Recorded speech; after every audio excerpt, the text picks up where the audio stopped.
Hello नमस्कार दोस्तों। आज मैं आपको बताऊंगा कि संघर्ष ही जीवन है। मतलब मेहनत ही जीवन का असली आधार है। आप जितना ज़्यादा मेहनत करोगे ज़िंदगी में उतना ही ज़्यादा सफल रहोगे। तो आइए आज की कहानी को स्टार्ट करते हैं कि संघर्ष ही जीवन है। जो मुस्कुरा रहा है उसे दर्द ने पाला होगा, जो चल रहा है उसके पाँव में छाला होगा।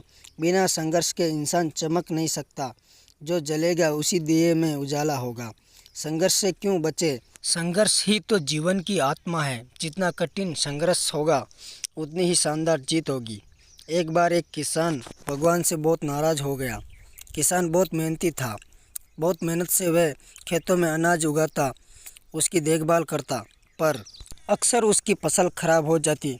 कभी सूखा पड़ जाता, कभी बाढ़ आ जाती, कभी तेज़ धूप, कभी आंधी, कोई ना कोई कारण बन ही जाता फसल खराब होने का।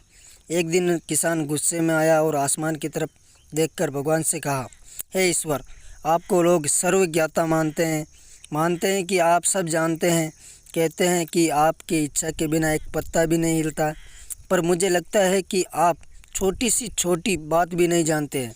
आपको तो ये भी नहीं पता कि खेती बाड़ी कैसे करते हैं। अगर आप जानते होते तो हर समय जो बाढ़, आंधी और तूफान आते हैं वो कभी नहीं आते। आप नहीं जानते कि कितना नुकसान उठाना पड़ता है हमें किसानों को।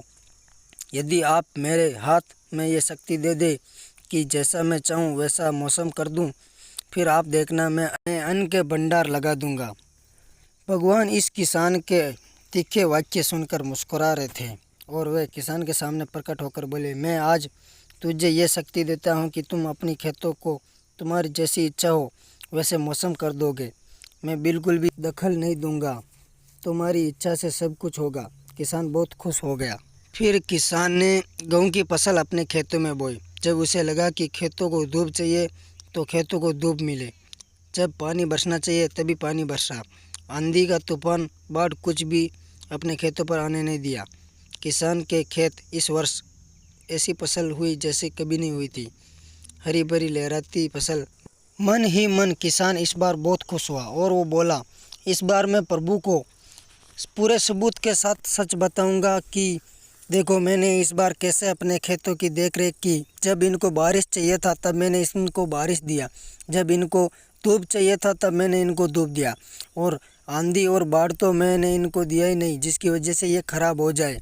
और भगवान को बताऊंगा कि शक्ति का असली उपयोग इसे कहते हैं करना। मेरी सफलता देखकर भगवान को भी अपने नियम बदलने पड़ेंगे। कुछ दिन गुजरे, फसल काटने को तैयार हो गई। किसान बहुत खुशी के साथ फसल काटने गया।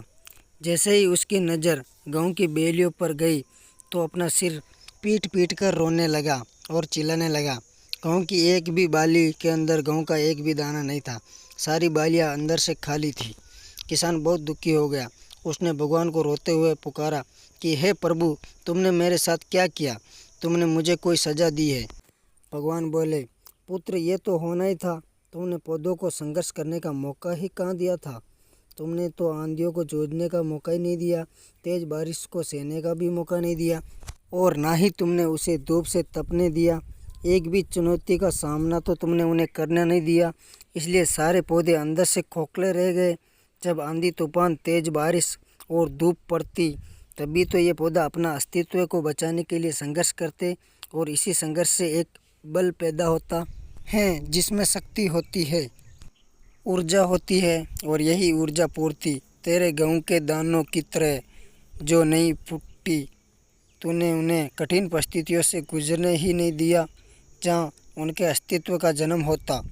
सारे बलियाँ इसलिए खाली हैं जिसमें एक भी गेहूं का दाना इसलिए नहीं है क्योंकि तुमने उन अपने पौधों को संघर्ष कराया ही नहीं। याद रखिए, स्वर्ण से स्वर्ण आबाद तभी आती है जब वह आग में तपने और गलन हथौड़े से पीटने जैसे संघर्ष से गुजरता है। कोयले का टुकड़ा हीरा तभी बनता है जब वह उच्च दाब और उच्च ताप की मुश्किल परिस्थितियों से गुजरता है। इसी तरह यदि हमारी ज़िंदगी में कोई संघर्ष ही ना हो, कोई चुनौती ही ना हो, तो हम भी गेहूं की बलियों की तरह खोखले रह जाएंगे और कोई अस्तित्व नहीं होगा हमारा। विपरीत परिस्थितियाँ, चुनौतियाँ, समस्याएं हमें और अधिक निखारती हैं। यदि जीवन में कठिन परिस्थितियां और चुनौतियां आए तो घबराना मत, बल्कि सामना करना, विश्वास करना कि आप और अधिक निखर जाओगे और अधिक मजबूत बन जाओगे। किसी ने कितना सही कहा है, ज़िंदगी जीना आसान नहीं होता है, बिना संघर्ष के कोई महान नहीं होता है। जब तक ना पड़े हथौड़े की चोट, तब तक पत्थर भी भगवान नहीं होता है। थैंक यू दोस्तों, अगर ये कहानी आप अभी तक सुन रहे हैं तो प्लीज़ इस वीडियो को लाइक कर दें और मैं आगे से आगे आपको और अच्छे वीडियो देने की कोशिश करूँगा। और मेरे से कोई गलती हो गई हो तो अपना छोटा भाई समझकर मुझे माफ़ कर दे। Thank you.